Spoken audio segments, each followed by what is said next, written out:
ആദ്യം തന്നെ ഞാനൊരു കുക്കർ എടുത്ത് വെച്ചിട്ട് അതിലേക്ക് 1/2 കിലോ ചെറുപരിപ്പ് ഇട്ടിട്ട് നല്ല പോലെ ഒന്ന് വറുത്തെടുക്കുന്നുണ്ട്. ചെറിയ തീയിലിട്ടിട്ട് കരിയാണ്ട് നല്ല പോലെ ഒന്ന് വറുത്തെടുക്കുക. അതിന് ശേഷമാണ് നമ്മൾ കഴുകുന്നത് കേട്ടോ. വറുത്തതിന് ശേഷമാണ് കഴുകുന്നത്. അപ്പോൾ ഇതുപോലെ ഒന്ന് ചോക്കെ വറുത്തെടുത്തിട്ടുണ്ട്. ഇനി നല്ല പോലെ ഒന്ന് കഴുകിയെടുക്കുക.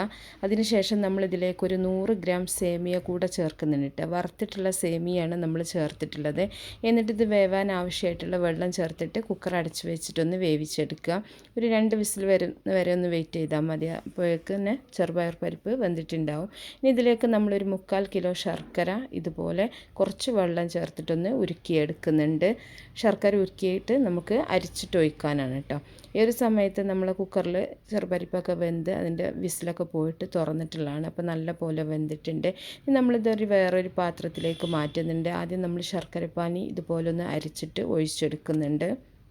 ശർക്കരപ്പാനി അരിച്ചിട്ട് തന്നെ എടുക്കുക കേട്ടോ. ഇനി ഇതിലേക്ക് നമ്മൾ വേവിച്ചെടുത്തിട്ടുള്ള ചെറുപരിപ്പും അതുപോലെ സേമിയയും കൂടെ ഇതിലേക്ക് ചേർത്ത് കൊടുക്കുക.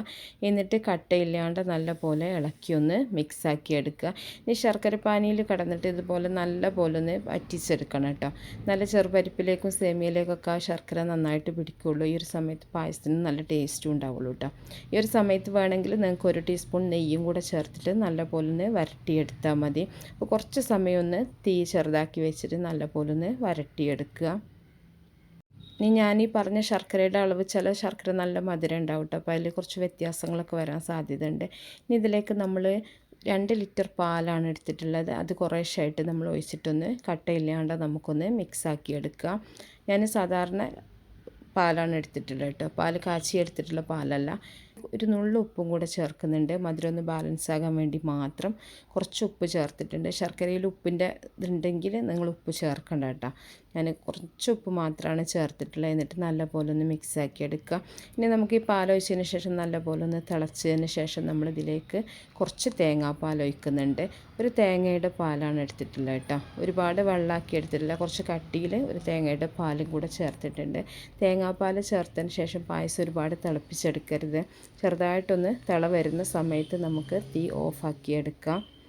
ഇത്രയേ ഉള്ളൂ. നല്ല ടേസ്റ്റി ആയിട്ടുള്ളൊരു പായസമാണ്. ഇനി ഇതിലേക്ക് നമ്മൾ ചെറിയ ജീരകം വറുത്തതും ചുക്ക് അതുപോലെ തന്നെ ഏലക്കായും കൂടെ ഒന്ന് പൊടിച്ചത് ചേർക്കുന്നുണ്ട്. കുറച്ച് പഞ്ചസാര ചേർത്തിട്ടാണ് ഞാനിവിടെ പൊടിച്ചിട്ടുള്ളത് കേട്ടോ. അങ്ങനെ പഞ്ചസാര ചേർത്ത് പൊടിക്കുമ്പോഴാണ് നമുക്ക് പെട്ടെന്ന് പൊടിഞ്ഞ് കിട്ടുക. അല്ലെങ്കിൽ ആ ജീരകം ഇതൊക്കെ ഇങ്ങനെ കഷ്ണങ്ങളായിട്ട് കിടക്കും. ചുക്കും ജീരകവും ഏലക്കായും കൂടെ കുറച്ച് പഞ്ചസാര ചേർത്തിട്ടൊന്ന് പൊടിച്ചെടുത്തിട്ടുള്ളതാണ്. ഇനി നമ്മൾ അണ്ടിപ്പരിപ്പ് മുന്തിരി തേങ്ങാക്കൊത്തും കൂടെ ഒന്ന് വറുത്തിട്ട് നെയ്യിൽ വറുത്തിട്ട് ഇതിലേക്ക് ചേർത്തിട്ടുണ്ട്. അപ്പോൾ ഇത്രയേ ഉള്ളൂ. നല്ല ടേസ്റ്റി ആയിട്ടുള്ള ഒരു പായസം. എല്ലാവരും ഒന്ന്